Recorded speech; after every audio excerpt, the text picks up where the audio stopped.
Team India mystery spinner Varun చక్రవర్తి వన్డేలో అరంగేట్రం చేశాడు. ఇంగ్లాండ్తో కటక్లోని బారామతి స్టేడియంలో జరుగుతున్న మ్యాచ్లో అతనికి తుది జట్టులో అవకాశం దక్కింది.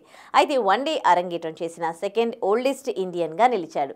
అంటే భారత్ తరపున లేట్ వయసులో వన్డేలో అరంగేట్రం చేసిన రెండో ఆటగాడిగా నిలిచాడు. 33 ఏళ్ల 164 రోజుల వయసులో అతడు ఎంట్రీ ఇచ్చాడు. అంతకు ముందు భారత్ తరపున 1974లో ఫరూక్ ఇంజనీర్ 36 ఏళ్ల వయసులో వన్డేలో అరంగేట్రం చేసి అతిపెద్ద వయస్కుడిగా నిలిచాడు. 1974లో టీమిండియా లీడ్స్ వేదికగా తొలిసారి ఇంగ్లాండ్పై వన్డే మ్యాచ్ ఆడింది. అంటే అప్పటి నుంచి గత 51 ఏళ్లలో లేట్ వయసులో అంటే 33 ఏళ్ల తర్వాత ఇంగ్లాండ్పై భారత్ తరపున వన్డే అరంగేట్రం చేసిన తొలి ఆటగాడు వరుణ్ చక్రవర్తిని. మొత్తంగా లేట్ వయసులో ఇంగ్లాండ్పై భారత్ తరపున వన్డే అరంగేట్రం చేసిన ఆటగాళ్లు 5గురున్నారు.